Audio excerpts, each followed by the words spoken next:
Film की शुरुआत में हम फ्रैंक नाम के एक आदमी और उसके बेटे माइल को देखते हैं। ये दोनों ट्रैफिक में फंसे हुए थे और इनके साथ इनका डॉग एल्बर्ट भी था, जिसके साथ एंजॉय करते हुए माइल चिप्स खा रहा था। ये देखकर फ्रैंक माइल से कहता है, तुम्हें इतने चिप्स नहीं खाने चाहिए, ये हमारी हेल्थ के लिए अच्छे नहीं हैं। पर माइल अपने पिता की बात नहीं सुनता, जिससे फ्रैंक भी काफी चिढ़ जाता है और फिर कहता है, आज तुम्हारी वजह से हम हॉस्पिटल जाने में लेट हुए हैं। दरअसल माइल की माँ लाना काफी समय से हॉस्पिटल में एडमिट है। खैर, अपने पिता से डांट सुनकर माइल गुस्से में कार से निकलकर दूर जाने लगता है। इसके बाद फ्रैंक उसके पीछे जाकर उसे समझाता है। तभी उन्हें पास खड़ी एक एम्बुलेंस से किसी क्रीचर की आवाज सुनाई देती है और देखते ही देखते अजीब सा दिखने वाला एक क्रीचर एम्बुलेंस से बाहर आ जाता है और ये क्रीचर दिखने में आधा इंसान और आधा पक्षी था। इसे देखकर ट्रैफिक में फंसे सभी लोग डर जाते हैं। दरअसल पूरी दुनिया में एक वायरस फैल चुका है और जो भी इस वायरस की चपेट में आता है वो एक अजीब से जानवर में तब्दील हो जाता है और फिर गवर्नमेंट के लोग उन्हें पकड़कर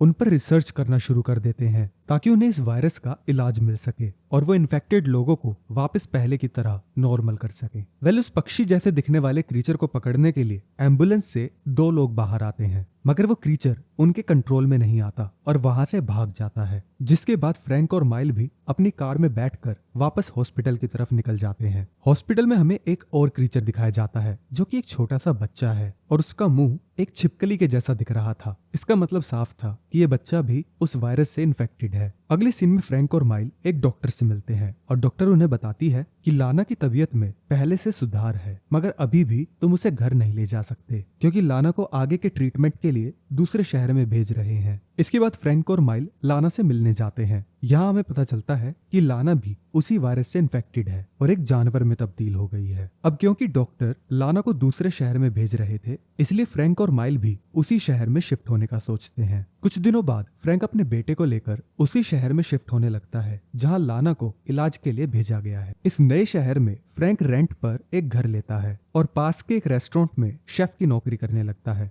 दूसरी तरफ माइल यहाँ के स्कूल में एडमिशन ले लेता है। अब माइल अपने नए स्कूल में जाकर अपनी क्लास के स्टूडेंट्स को अपना नाम बताता है। उसकी क्लास में नीना नाम की एक लड़की होती है जो कि माइल से उसके पेरेंट्स के बारे में सवाल करती है, जिस पर माइल कहता है कि मेरे पिता शेफ हैं और मेरी माँ की एक एक्सीडेंट में मौत हो गई। दरअसल माइल नहीं चाहता था कि उसकी माँ के बारे में किसी को सच पता चले, इसलिए वो क्लास में झूठ बोल देता है। फिर नीना माइल को बताती है कि मुझे ADHD नाम की बीमारी है और इस बीमारी की वजह से मुझे सब कुछ जानने का मन करता है, इसलिए मैं हर पल सबसे सवाल पूछती रहती हूँ, इसलिए प्लीज मेरी बातों का बुरा मत मानना। नीना से इंटरेक्शन होने के बाद माइल को नीना पसंद आ जाती है। स्कूल खत्म होने के बाद माइल अपने पिता से मिलने उनके रेस्टोरेंट में जाता है। यहाँ फ्रैंक माइल को अपने रेस्टोरेंट के मालिक से मिलवाता है जो कि नाइमा और जैक नाम का एक कपल है। जैक माइल को कहता है ये शहर काफी छोटा है मगर यहाँ की सभी चीजें बहुत खूबसूरत हैं, लेकिन गवर्नमेंट ने वायरस से इन्फेक्टेड लोगों के लिए इस शहर में जो हॉस्पिटल खोला है उस वजह से सभी लोगों को बहुत बुरा लगता है। इसके बाद वहाँ तेज हवाएं चलने लगती हैं। इस वजह से जैक अपना रेस्टोरेंट बंद कर देता है। इसी रात तूफान भी आता है जिसकी वजह से फ्रैंक के घर की लाइट चली जाती है और जब लाइट दोबारा आती है तब माइल को विंडो के बाहर एक क्रीचर नजर आता है,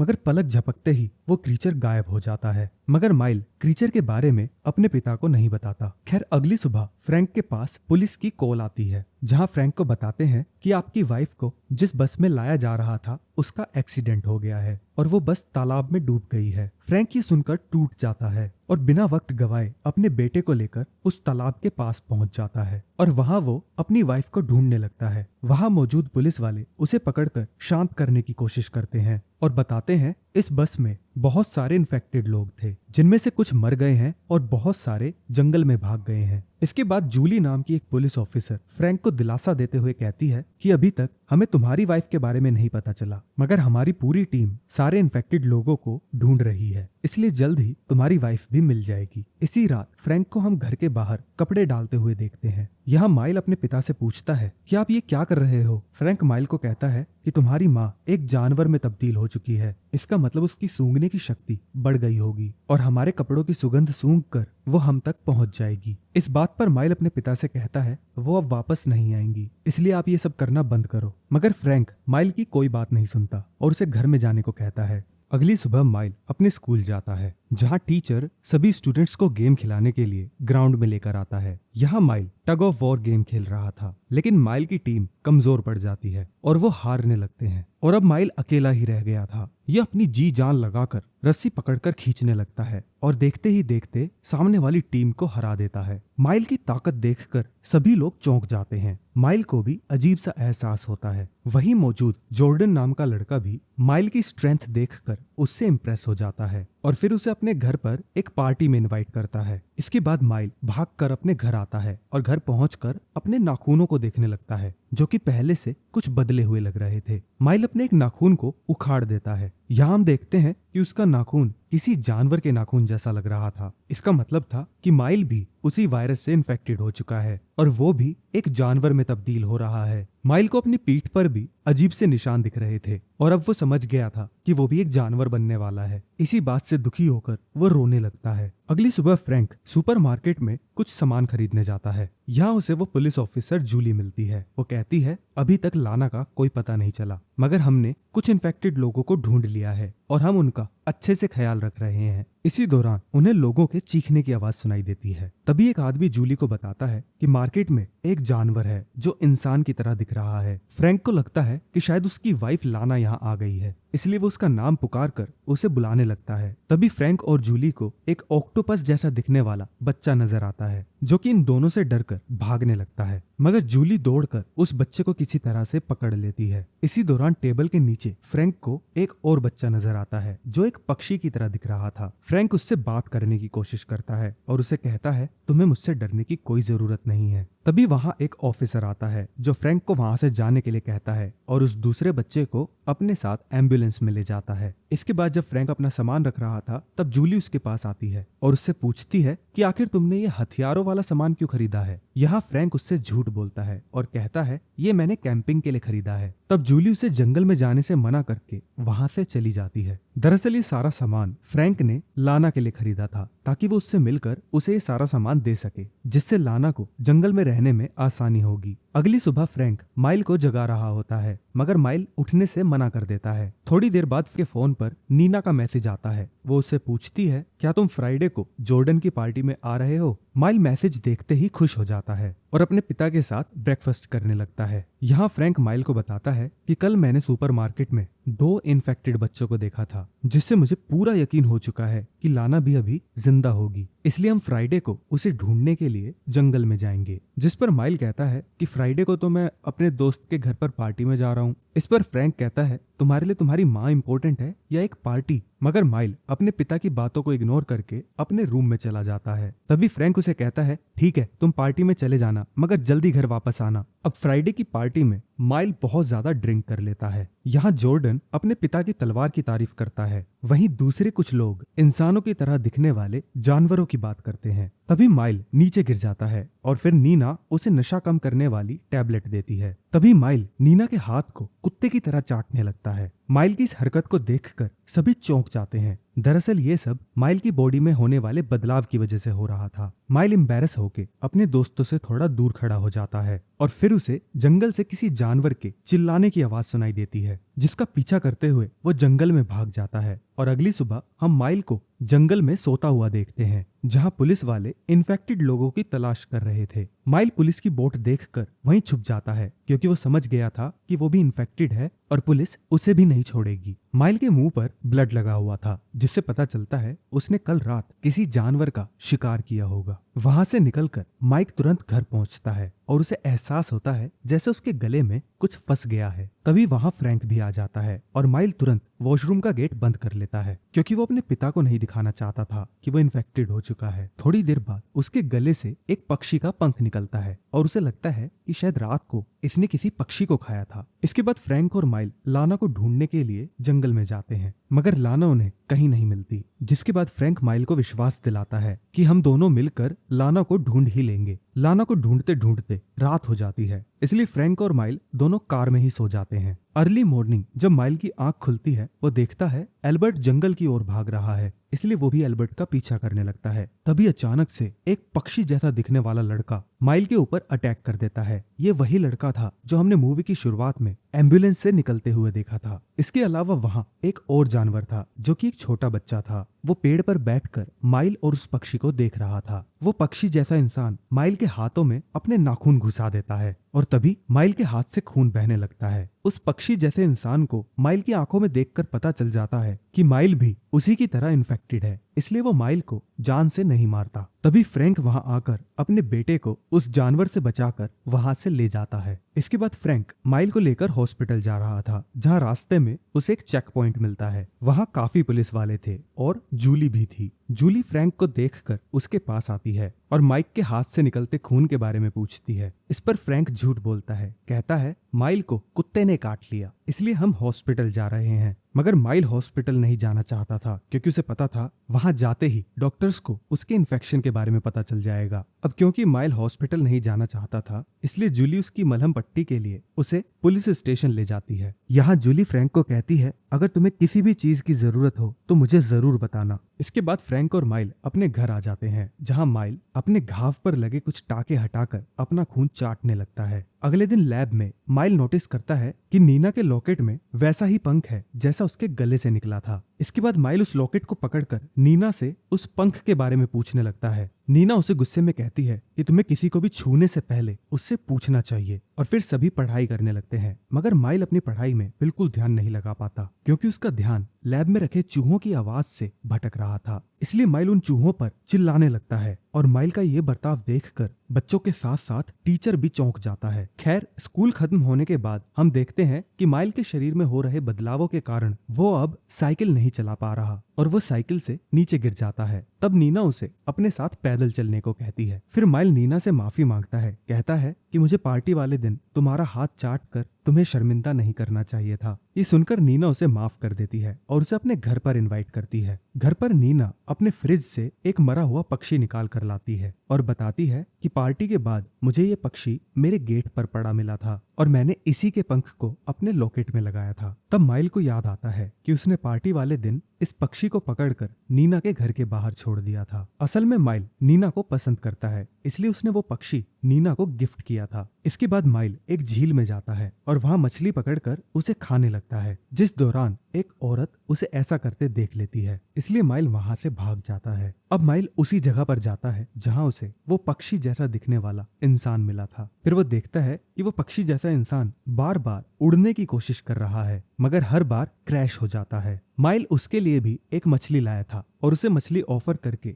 माइल उसका नाम पूछता है और साथ ही अपनी माँ के बारे में भी पूछता है। वो पक्षी बोलता है कि मुझे मेरा असली नाम अब याद ही नहीं है, इसलिए मैंने अपना नाम फिक्स रखा है और मैं तुम्हारी माँ को नहीं जानता, इसलिए मुझे उनके बारे में कुछ नहीं पता। बार बार उड़ने की कोशिश करने के चक्कर में फिक्स को काफी चोट लग चुकी थी, इसलिए माइल उसे कहता है तुम्हें उड़ने की प्रैक्टिस करने के लिए एक अच्छी जगह चाहिए। इसके बाद माइल फिक्स को एक झील के पास लेकर जाता है और पानी से सभी लकड़ियों को साफ कर देता है, ताकि जब फिक्स उड़ने की कोशिश करे और वो गिरे तो वो जमीन पर ना गिरे, पानी में गिरे, ताकि उसे चोट ना लगे। इसी शाम जब माइल घर जा रहा था तो वो साइकिल तो चला ही नहीं पा रहा था, इसलिए वो साइकिल को जंगल में ही छोड़कर पैदल घर आ जाता है। दूसरी तरफ हम फ्रैंक को काम करता हुआ देखते हैं और जब वो कचरा फेंकने के लिए रेस्टोरेंट के पीछे जाता है तो उसे कुछ अजीब सी आवाजें सुनाई देती हैं। उसे लगता है शायद वहां लाना है, इसलिए वो उसे आवाज लगाते हुए आगे बढ़ने लगता है। तभी अचानक एक दूसरा क्रीचर उस पर हमला कर देता है। ये क्रीचर जंजीरों से बंधा हुआ था और वो फ्रैंक को मारने ही वाला था। तभी वहां नाइमा आ जाती है। यहाँ नाइमा उस क्रीचर को शांत होने के लिए कहती है और वो क्रीचर शांत हो जाता है, मगर जंजीरों की वजह से उसे बहुत तकलीफ हो रही थी, इसलिए वो रेस्टोरेंट की तरफ भाग जाता है, जिससे रेस्टोरेंट में आए सभी कस्टमर्स बुरी तरह से डर जाते हैं। फ्रैंक को अभी भी लग रहा था कि लाना उसके आसपास है, इसलिए वो जंगल की तरफ भागने लगता है और वहाँ वो भालू की तरह दिखने वाले एक इंसान को देखता है और ये इंसान और कोई नहीं बल्कि लाना ही थी, जो पूरी तरह से जानवर में बदल चुकी थी। दूसरे सीन में नाइमा फ्रैंक को बताती है कि वो क्रीचर मेरी बहन थी और उसे मैंने यहाँ पर छुपा कर रखा था। कुछ ही देर में वहाँ आर्मी आकर उस क्रीचर को ढूंढने लगती है। अगले सीन में हम माइल को देखते हैं, जो अपने स्कूल में था। लंच के दौरान माइल का एक दांत टूटकर गिर जाता है और ये देखकर सभी माइल का मजाक उड़ाने लगते हैं, इसलिए वो अपना बैग उठाकर स्कूल से निकलने लगता है। इसके बाद माइल फिक्स से मिलने जाता है, जो अभी भी उड़ने की प्रैक्टिस कर रहा था और बार बार पानी में गिरे जा रहा था, और जब वो ब्रेक ले रहा था माइल उसके मलहम लगा रहा था। तभी माइल फिक्स के चेहरे पर लगी पट्टी हटाने लगता है और देखता है कि कि फिक्स का चेहरा पूरी तरह खराब हो चुका है। यहाँ फिक्स बताता है कि डॉक्टर्स ने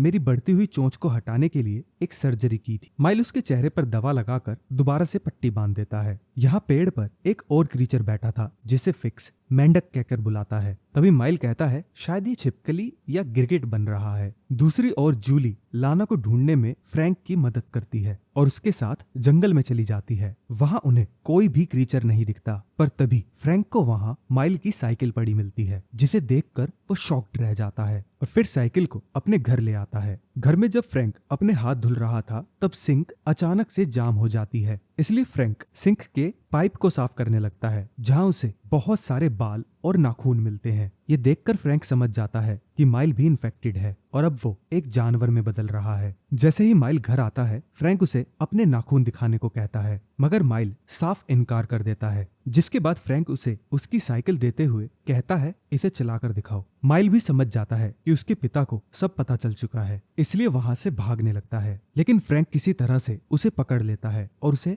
कसकर गले लगा लेता है। अगली सुबह फ्रैंक जब माइल को नाश्ता देता है वो उसे जानवर की तरह खाने लगता है। तब भी फ्रैंक उसे कुछ नहीं कहता, बल्कि उसे लाना की कुछ दवाइयां देता है, मगर माइल दवाई लेने से मना कर देता है क्योंकि उसे पता था कि इन दवाइयों से कुछ भी नहीं होने वाला। स्कूल जाने से पहले फ्रैंक माइल के दांत चेक करता है जो कि बहुत ज्यादा नुकीले हो चुके थे। फिर फ्रैंक उसे डेली अपने नाखून काटने को कहता है ताकि किसी को भी उसके इन्फेक्टेड होने का पता ना चले। साथ ही वो उसके कानों में रुई डाल देता है ताकि उसे शोर न सुनाई दे। इसके अलावा वो माइल को उसकी बॉडी से बाल हटाने वाली क्रीम के बारे में भी बताता है। इसके बाद जूली घर पर आती है और फ्रैंक को लेकर लाना की तलाश में निकल पड़ती है। यहाँ माइल घर के बाहर टहलते हुए नीना से फोन पर बात करता है। वो नीना को चिल्लाने के लिए कहता है और फोन को कान से दूर कर देता है, और जब नीना चिल्लाती है तो नीना की आवाज माइल को साफ साफ सुनाई देती है और इससे माइल को पता चल जाता है कि वो कई किलोमीटर दूर की आवाज को भी आसानी से सुन सकता है। अगले दिन माइल फिक्स से मिलने जाता है और यहाँ उसे पता चलता है कि अब वो इंसानों की तरह आवाज निकाल ही नहीं सकता, सिर्फ पक्षियों जैसी आवाज निकाल सकता है। ये सुनकर माइल उसे गले से लगा लेता है और फिर फिक्स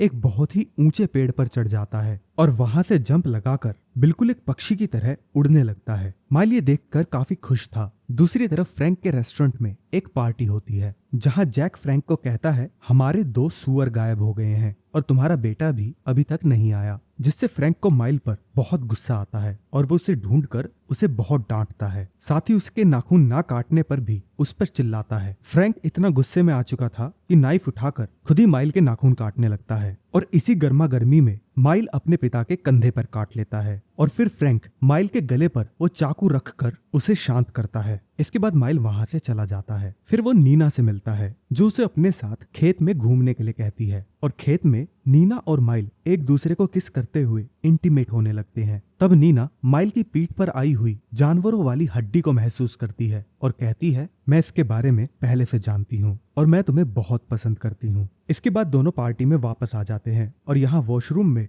माइल को उसका एक क्लासमेट मिलता है जो उसे कहता है कि मैंने तुम्हें और नीना को एक साथ देख लिया था और मुझे तुम्हारी सच्चाई का भी पता चल चुका है। इतना कहकर वो लड़का एक छोटी सी मशीन से हाई पिच आवाज निकालने लगता है जिससे माइल के कानों में बहुत तेज दर्द होता है। परेशान होकर माइल उसके चेहरे पर वार करता है और फिर खेत की ओर भाग जाता है। इसके बाद वो लड़का सभी को बता देता है कि पार्टी में एक क्रीचर घुस आया है। फिर वहां मौजूद सभी लोग अपने अपने हथियार उठा लेते हैं और पुलिस को भी इन्फॉर्म कर देते हैं। फिर ये सभी लोग क्रीचर को ढूंढते हुए खेत की तरफ जाने लगते हैं और साथ ही अपने हंटिंग डॉग्स को भी रखते हैं, मगर माइल उस कुत्ते को डराकर भगा देता है, यानी कि माइल एक भेड़िए में तब्दील हो रहा था। इसके बाद वो शिकारी लोग खेत में गोलियां चलाने लगते हैं, जिसके बाद माइल वहां से भागने लगता है। अब फ्रैंक भी परेशान था कि ये लोग माइल का ही शिकार कर रहे हैं, इसलिए वो भी खेत की तरफ जाने लगता है। अगले सीन में फिक्स वहां आता है और एक शिकारी को अपने पंजों से उठाकर मार देता है। यहाँ माइल और फिक्स जंगल तक पहुंच जाते हैं। तभी एक शिकारी फिक्स पर गोली चलाकर उसे जान से मार देता है। ये देखकर माइल पूरी तरह से टूट जाता है और उसके पास जाकर रोने लगता है। खैर कुछ समय बाद फ्रैंक और सभी शिकारियों को फिक्स की बॉडी पड़ी मिलती है, मगर किसी को माइल दिखाई नहीं देता। अगले दिन आर्मी के ट्रक्स सभी क्रीचर्स को ढूंढने के लिए जंगल की ओर जाते हैं और यहाँ माइल भी जंगल में ही छुपा हुआ था। जो जैसे तैसे करके फ्रूट्स खा के अपनी भूख मार रहा था। और रात होने पर वो एक पेड़ पर चढ़ जाता है और फिर भेड़िए की तरह आवाज निकालता है। अगली सुबह माइल की नजर भालू के पंजों के निशान पर जाती है और फिर वो उनका पीछा करने लगता है, मगर रात होते होते वहां जोरदार बारिश हो जाती है। इसलिए माइल एक गुफा में जाकर बैठ जाता है और कुछ ही देर में एक भालू उसके पास आता है, मगर माइल उससे डरता नहीं क्योंकि उसे एहसास हो जाता है कि ये उसकी माँ है जो भालू में बदल चुकी है। फिर वो दोनों एक दूसरे से अपना सिर मिलाते हैं और इसके बाद लाना वहां से जाने लगती है और माइल भी उसका पीछा करने लगता है। लाना का पीछा करते करते माइल उस जगह पर पहुंच जाता है जहां सभी इन्फेक्टेड लोग यानी कि क्रीचर्स छुपे होते हैं। इसी दौरान वो गिरगिट बच्चा आसमान में एक चमकती हुई रोशनी देखता है जो कि आर्मी के हेलीकॉप्टर से आ रही थी। दरअसल आर्मी ने इन सभी क्रीचर्स को ढूंढ लिया था और अब आर्मी वाले वहां पर स्मोक बॉम्ब डालकर सभी क्रीचर्स को बेहोश कर देते हैं। इसी बीच वो गिरगिट बच्चा अपना रंग बदलकर आर्मी वालों से छुप जाता है, मगर बाकी के जानवरों को आर्मी पकड़कर ले जाने लगती है। फिर हम माइल को पुलिस स्टेशन में देखते हैं जहां फ्रैंक पुलिस को बताता है कि माइल नशे के कारण जंगल में चला गया था और उसका इन जानवरों से कोई लेना देना नहीं है। यहाँ जूली भी फ्रैंक की मदद करती है क्योंकि उसे नहीं पता था कि माइल इन्फेक्टेड है, इसलिए वो कहती है कि इसे छोड़ दो, मगर इसके लिए उन्हें माइल के सिग्नेचर चाहिए थे। और जैसे ही एक ऑफिसर माइल को साइन करने के लिए कहता है, माइल वो पेपर फाड़ देता है क्योंकि अब वो पेन को भी सही से पकड़ नहीं पा रहा था। इसके बाद ऑफिसर उसे एक दूसरा पेपर देता है, मगर माइल साइन करने की जगह उसी ऑफिसर पर भेड़िए की तरह गुर्राने लगता है। अब ये ऑफिसर समझ गया था कि माइल इन्फेक्टेड है, मगर इससे पहले कि वो अपने सीनियर्स को इन्फॉर्म कर पाता, फ्रैंक उस ऑफिसर के सिर पर मारकर उसे बेहोश कर देता है और पेपर पर सील लगाकर माइल को पुलिस स्टेशन से बाहर ले आता है। इसके बाद वो दोनों शहर को छोड़ने के लिए कार में बैठकर वहां से रवाना हो जाते हैं, मगर पुलिस वालों को उनके बारे में पता चल चुका था, इसलिए वो उनका पीछा करने लगते हैं। इसलिए फ्रैंक जंगल वाले रास्ते पर चला जाता है और जंगल के बीचों बीच पहुंचकर अपने बेटे माइल को जंगल में भागने के लिए कहता है और उसे हमेशा के लिए आजाद कर देता है। इसी के साथ ही फिल्म खत्म हो जाती है। आपको फिल्म का नरेशन कैसा लगा प्लीज कमेंट्स में जरूर बताएं और अगर चैनल पर नए हैं तो प्लीज चैनल को सब्सक्राइब